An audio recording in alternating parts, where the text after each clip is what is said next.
नमस्कार दोस्तों, UP infra weekly updates में आपका स्वागत है। चलिए देखते हैं इस वीक की अपडेट्स। पहली अपडेट नोएडा इंटरनेशनल एयरपोर्ट से है, जहां दोस्तों इंडिगो एयरबस C20 जिसको इंडिगो ऑपरेट करता है, इसने अपनी पहली फ्लाइट इसको टचडाउन किया है और टेक ऑफ किया है फ्रॉम नोएडा इंटरनेशनल एयरपोर्ट। दोस्तों यहाँ पर ये अपना कॉमर्शियल ऑपरेशन नेक्स्ट ईयर अप्रैल में शुरू करेगी। तो यहाँ पर दोस्तों इस प्रकार यहाँ पर नोएडा इंटरनेशनल एयरपोर्ट से ट्रायल फ्लाइट सक्सेसफुल हुई है। यहाँ पर ट्रायल फ्लाइट के अलावा जो नेविगेशन परफॉर्मेंस और लाइटिंग सिस्टम है, इसका भी ट्रायल किया गया है। RNP अलाउ करता है एयरक्राफ्ट को टू फॉलो फ्लाइट पथ ensuring optimal safety and efficiency. दोस्तों यहाँ पर इसी साल अक्टूबर के अंदर सक्सेसफुली कैलिब्रेशन फ्लाइट इसको भी कंडक्ट किया गया था by airport authority of India और DGCA। नेक्स्ट अपडेट खुर्जा से है, जहां दोस्तों बुलंदशहर खुर्जा डेवलपमेंट अथॉरिटी करीब 360 करोड़ रुपीस का खर्च करने वाली है एक इंडस्ट्रियल पार्क के डेवलपमेंट में। यहाँ पर दोस्तों 109 प्लॉट्स इसके तहत एलोकेट किए जाएंगे इंडस्ट्रीज को। तो यहाँ पर ये जो इंडस्ट्रियल पार्क है, ये नोएडा इंटरनेशनल एयरपोर्ट से 35 किलोमीटर दूर और डिस्ट्रिक्ट हेडक्वार्टर से 15 किलोमीटर दूरी पर स्थित है। करीब यहाँ पर 32.58 हेक्टेयर के लैंड पार्सल के अंदर खुर्जा के अंदर इंडस्ट्रियल पार्क को डेवलप किया जाएगा। इसमें 82 इंडस्ट्रियल प्लॉट्स, 12 कॉमर्शियल प्लॉट्स और 9 वेयरहाउसिंग प्लॉट्स होंगे। इसके अलावा workshop, community centre, hostel, dispensary, इन सब के लिए भी लैंड को रिजर्व किया जाएगा। इसमें 10% लैंड रिजर्व किया जाएगा फॉर स्पेसिफिक इंडस्ट्रीज, जो कि डोमेस्टिक इंडस्ट्रीज हैं, जिसमें पॉटरी, डेयरी ये सब शामिल हैं। यहाँ पर दोस्तों लैंड एक्विजिशन पहले ही इनिशिएट कर दिया गया था। करीब जरूरत की 80% भूमि का अधिग्रहण पूरा कर लिया था। रिसेंटली इसके संबंध में एक मीटिंग भी ऑर्गेनाइज की गई थी। नेक्स्ट अपडेट न्यू टाउनशिप और इसके फंड अलॉटमेंट से संबंधित है, जहाँ दोस्तों स्टेट गवर्नमेंट द्वारा 9 शहरों में 14 टाउनशिप प्रोजेक्ट डेवलप किए जाना है। इसके तहत आवास विकास परिषद और जो डिस्ट्रिक्ट की डेवलपमेंट अथॉरिटीज हैं, वहाँ पर दोस्तों फंड को एलोकेट किया जा रहा है। इनके थ्रू इन टाउनशिप प्रोजेक्ट को स्टेब्लिश किया जाएगा। तो करीब 1285 करोड़ रुपीस का फंड एलोकेट किया गया है बाय अंडर द मुख्यमंत्री शहरी विस्तारीकरण एवं नए शहर प्रोत्साहन योजना।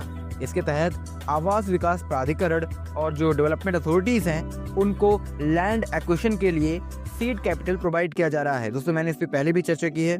दोस्तों इस स्कीम के तहत जो हमारी डेवलपमेंट अथॉरिटीज हैं, उनको एम्पावर करने के लिए फंड को एलोकेट किया जाएगा मिनिमल इंटरेस्ट रेट पे। एक प्रकार का ये सीड कैपिटल होगा। ये जो दोस्तों ये सीड कैपिटल स्टेट गवर्नमेंट द्वारा प्रोवाइड किया जाएगा। इसके तहत जो अथॉरिटीज़ हैं, वो अपना जो भी प्रोजेक्ट हैं उसको चला पाएंगी, जहां उनको जिसके तहत वो यहाँ पर लैंड एक्विजिशन कर पाएंगी, अपनी स्कीम्स लॉन्च कर पाएंगी और टाउनशिप प्रोजेक्ट्स इससे स्टेब्लिश कर पाएंगी, जो ओवरऑल दोस्तों अथॉरिटीज़ को एम्पावर करने में मदद करेगा। अब यहाँ पर दोस्तों आवास विकास प्राधिकरण को 400 करोड़ रुपीस का फंड इसके तहत एलोकेट किया गया है और इसके तहत ये लखनऊ और अयोध्या में 3 प्रोजेक्ट्स डेवलप करेगी। वहीं लखनऊ डेवलपमेंट अथॉरिटी को करीब 300 करोड़ रुपीस का फंड एलोकेट किया गया है। इसके अलावा मेरठ में मेरठ डेवलपमेंट अथॉरिटी को 200 करोड़ रुपीस, वहीं मथुरा वृंदावन डेवलपमेंट अथॉरिटी को करीब 175 करोड़ रुपीस, सहारनपुर में 75 करोड़, मुरादाबाद में 50 करोड़, फिरोजाबाद में 40 करोड़, खुर्जा में 25 करोड़ और बांदा में 20 करोड़ रुपीस का एलोकेशन किया गया है। तो यहाँ पर दोस्तों ये स्कीम्स चलाई जाएंगी। तो यहाँ पर दोस्तों जैसे कि मैंने आपको बताया कि इसके तहत ये डेवलपमेंट किया जाएगा। इसके अलावा एक और बहुत ही महत्वपूर्ण बात यहाँ पर ये है कि जो भी फंड यहाँ पर एलोकेट किया गया है, जब तक उस फंड का 75% खर्च किया नहीं जाएगा और स्टेट गवर्नमेंट को इसका प्रोग्रेस नहीं दिखाया जाएगा, तब तक दोस्तों जो दूसरी किस्त है वो इनको नहीं मिलेगी। इसलिए दोस्तों इन्हें प्रोग्रेस दिखाना जरूरी है, जो कि बहुत अच्छा कदम है सरकार द्वारा। और दोस्तों हम यही उम्मीद करेंगे कि जो ये डेवलपमेंट प्रोजेक्ट्स हैं ये टाइम पर स्टेब्लिश हों। नेक्स्ट अपडेट प्रयागराज से है, जहाँ दोस्तों ब्रिज नंबर 111 जो कि गंगा रिवर पर बनाया जा रहा था, दोस्तों ये झूंसी को दारागंज से जोड़ेगा, जो कि एक अल्टरनेटिव रूट होगा। अब यहाँ पर दोस्तों ये जो ब्रिज है ये रेडी फॉर कमिशनिंग फेस में है और 1.9 किलोमीटर लॉन्ग ये रेलवे ब्रिज है। बाय RVNL इसको डेवलप किया गया है विद 499 करोड़ रुपीस कॉस्ट। यहाँ पर दोस्तों Varanasi Prayagraj railway doubling project इसके तहत इसको डेवलप किया जा रहा था। इसके तहत 110 साल पुराना ब्रिज जो कि इसके समानांतर ही है, उसको ये रिप्लेस करेगा। नेक्स्ट अपडेट एचजी इंफ्रा से है, जहां दोस्तों ministry of road transport and highway इसमें करीब 898.5 करोड़ रुपीज़ का जो एस्टिमेटेड कॉस्ट वाला प्रोजेक्ट था, इसका कॉन्ट्रैक्ट दे दिया है एचजी इंफ्रा को। इसके लिए जो फाइनेंशियल बिडिंग हुई थी, इसमें दोस्तों एचजी इंफ्रा ने बिड रखा था और बाद में दोस्तों इसने दोस्तों सबसे लोएस्ट बिड लगाई और इसको चूज़ कर लिया गया। इसके तहत नेशनल हाईवे 227B, जो कि भुवम मदार माझा यहाँ से जगरहाटपुर करीब 162.24 किलोमीटर का जो इसके अंदर लेंथ है, ये 84 कोसी परिक्रमा मार्ग का हिस्सा है और पैकेज 6 है। इसके तहत दोस्तों 63 किलोमीटर का एक पूरा लेंथ है जिस पे ये डेवलपमेंट वर्क करेगी। तो यहाँ पर दोस्तों ministry of road transport and highway द्वारा इसके डेवलपमेंट के लिए 898.5 करोड़ रुपीज़ का कॉस्ट एस्टिमेट किया गया था, जबकि जो लोएस्ट बीड यहाँ पर लगाई गई वो एचजी इंफ्रा द्वारा वो 763.11 करोड़ की है। नेक्स्ट अपडेट कुशीनगर से है, जहाँ दोस्तों सील बायोटेक लिमिटेड, जो कि एक एग्री फर्म है, ये aeroponics unit centre of excellence develop करे आसिया कुशीनगर के अंदर। यहाँ पर दोस्तों स्पेसिफिकली पोटैटो कल्टीवेशन के लिए ये एक एडवांस सेंटर ऑफ एक्सीलेंस है, जो कि इस एग्री फर्म द्वारा स्टेब्लिश किया जा रहा है। तो क्रॉप प्रोडक्टिविटी को इन्हांस करने के लिए, ये सुपर क्वालिटी अचीव करने के लिए इसका डेवलपमेंट वर्क किया जा रहा है। एरोपोनिक्स एक एग्रो फर्म है, जैसे कि मैंने आपको बताया, जिसके द्वारा ये स्टेब्लिश किया जा रहा है। नेक्स्ट अपडेट एनबीसीसी से है, जहाँ थाउजेंड्स ऑफ होम बायर्स के लिए अच्छी खबर आ रही है। National company law appellate terminal इसने स्टेट ऑन्ड एनबीसीसी को अपॉइंट किया है as a project management consultant, जो कि कंप्लीट करेगी 16 पेंडिंग प्रोजेक्ट्स और इसकी एस्टिमेटेड कॉस्ट 9,500 करोड़ है। तो यहाँ पर दोस्तों सुपरटेक लिमिटेड के ये प्रोजेक्ट्स हैं, जो कि उत्तर प्रदेश, उत्तराखंड, हरियाणा, कर्नाटका यहाँ पर अटके पड़े हैं, उनको ये डेवलप करेगी। यहाँ पर दोस्तों इसके तहत गौतम बुद्ध नगर, मेरठ, यहाँ पर कई सारे प्रोजेक्ट्स हैं जिसको ये अगेन शुरू करेगी।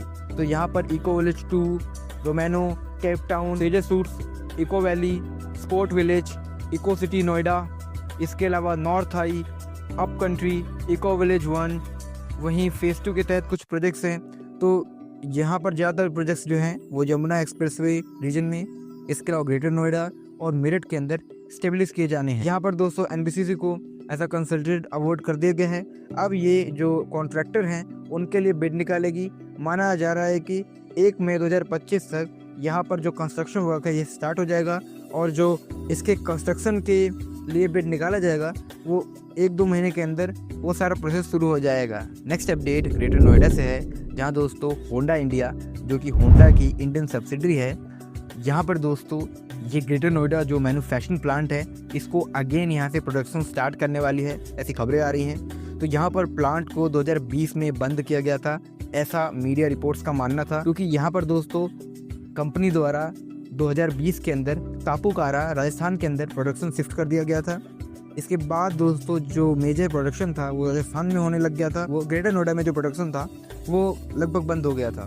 तो ऐसी अटकलें मानी जा रही थी कि जो ये ग्रेटर नोएडा वाला प्लांट है ये किसी कॉन्ट्रैक्ट मैन्युफैक्चरर को ये दे देगा या फिर किसी कंपनी को ये सेल कर देगा। बट यहाँ पर दोस्तों जो होंडा के सीईओ हैं इन्होंने क्लियर कर दिया है, अभी दोस्तों ग्रेटर नोएडा वाला जो प्लांट है इसमें जितनी मशीनरी है इन सब का एक रूटीन चेकअप होता है और सभी फंक्शनिंग फेस में है। और फ्यूचर में क्योंकि इलेक्ट्रिक व्हीकल के क्षेत्र में होंडा बहुत कुछ करने वाला है, तो इस प्लांट का यूटिलाइजेशन किया जाएगा होंडा द्वारा, यानी कि ये प्लांट अगेन प्रोडक्शन स्टार्ट करने वाला है। यहाँ से दोस्तों पहले डोमेस्टिक मार्केट और ओवरसीज मार्केट के लिए मैन्युफैक्चरिंग की जाती थी। नेक्स्ट अपडेट सुल्तानपुर से है, जहाँ दोस्तों दोस्तपुर गांव में 80 करोड़ रुपीस की कॉस्ट से एक डिस्टिलरी प्लांट स्टेब्लिश किया जा रहा है बाय इंडिविजुअल इन्वेस्टर। इसके तहत जो इसका कंस्ट्रक्शन वर्क है इसको इनिशिएट कर दिया गया है। ये जिले का पहला डिस्टिलरी यूनिट होने वाला है और यहाँ पर दोस्तों एथेनॉल प्रोडक्शन किया जाएगा। इसके तहत दोस्तों एथेनॉल को पेट्रोल और डीजल के अंदर ब्लेंड करके यूज़ किया जाता है। इसके अलावा दोस्तों प्लांट के अंदर जो इलेक्ट्रिसिटी कंजप्शन है ये खुद ही होगा, यानी कि सेल्फ सफिशिएंट होगा। करीब 2 मेगावाट की इलेक्ट्रिसिटी सप्लाई करेगा। यहाँ पर टरबाइन लगाए जाएंगे जो इलेक्ट्रिसिटी प्रोड्यूस करेंगे, यानी कि जो बाहरी बिजली है उस पर पैसा खर्च करने की जरूरत नहीं रहेगी।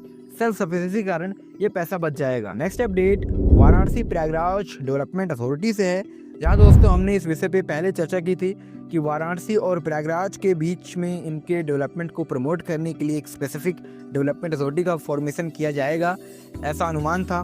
हालांकि दोस्तों नीति आयोग के दिशा निर्देश के बाद यहाँ पर ये चर्चाएं हुई थी कि वाराणसी और प्रयागराज के बीच एक डेवलपमेंट अथॉरिटी या फिर किसी प्रकार की अथॉरिटी का फॉर्मेशन हो जो 7 जिलों को जोड़कर बनाए जाए।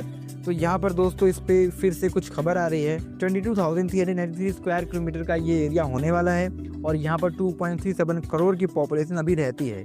तो इसके डेवलपमेंट के लिए यहाँ अथॉरिटी का फॉर्मेशन है। लेकिन दोस्तों जो खबर आ रही है वो ये कह रही है कि प्रयागराज और वाराणसी के बीच में एक टूरिज्म डेवलपमेंट अथॉरिटी का गठन किया जाएगा।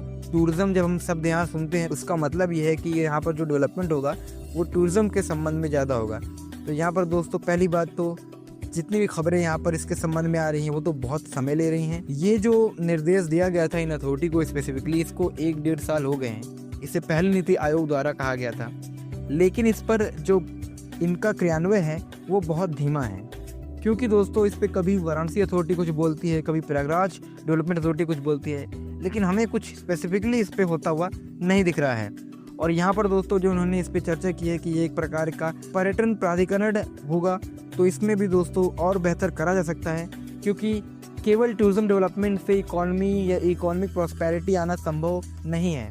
जैसे कि हम जानते हैं कि इतनी ह्यूज पॉपुलेशन में अगर residential, commercial, transportation, industrial development को प्रमोट किया जाए इन रीजन के अंदर, क्योंकि ऐसा नहीं है कि ये रीजन जीडीपी पर कैपिटा के मामले में बहुत बेहतर हैं या इनकी जीडीपी बहुत बेहतरीन है या इनके अगल बगल जो डिस्ट्रिक्ट्स को चूज़ किया गया है जिसमें 7 जिले हैं तो सबकी आर्थिक स्थिति अच्छी है। यहाँ पर दोस्तों अगर इंडस्ट्रियल डेवलपमेंट को प्रमोट किया जाएगा तो उससे काफ़ी लाभ होगा। इस पर दोस्तों हम स्पेसिफिक वीडियो बनाएंगे जो स्पेसिफिकली इस रीजन के अंदर जो अपार संभावनाएं इंडस्ट्रियल डेवलपमेंट की उस पर भी हम चर्चा करेंगे। नेक्स्ट अपडेट प्रयागराज से है, जहाँ दोस्तों प्रधानमंत्री नरेंद्र मोदी जी द्वारा करीब 5,500 करोड़ रुपीज़ के प्रोजेक्ट्स को इनिशिएट किया गया है। इसके अलावा बहुत सारे प्रोजेक्ट्स का इनोवेशन किया गया है। तो यहाँ पर दोस्तों महाकुंभ 2025 के प्रिपरेशन के संबंध में इतना खर्च किया जा रहा है सरकार द्वारा। इसमें कई सारे प्रोजेक्ट्स थे जिनका इंस्पेक्शन भी किया गया है। इसके तहत AI पावर चैटबोट जो कि कुंभ सहायक है, इसको भी अनवील किया गया है, जो कि कई लाख पिलग्रिम्स को असिस्ट करेंगी, उनकी समस्याओं का समाधान करेंगी। तो यहाँ पर दोस्तों जो पब्लिक एमिनिटीज़ थी, बेसिक जो ब्यूटिफिकेशन के डेवलपमेंट थे, कई सारे घाट्स इनका डेवलपमेंट था। इसके अलावा 10 road over bridge, flyover, rail over bridge, river front, Namami Gange mission के तहत, इन सब के तहत कई सारे प्रोजेक्ट्स थे जिनका इनोवेशन किया गया है। हम जो प्रोजेक्ट्स का इनोवेशन हुआ है, जो इस पे इन्फॉर्मेशन है, इस पे एक सेपरेट वीडियो लेकर आएंगे जिसके अंदर इन सभी पे चर्चा की जाएगी। सो गाइस आज की इस वीडियो में इतना ही। अगर आपको ये वीडियो पसंद आए तो वीडियो को लाइक करें, चैनल को सब्सक्राइब करें। धन्यवाद आपका ये वीडियो देखने के लिए। मिलते हैं नेक्स्ट वीडियो में।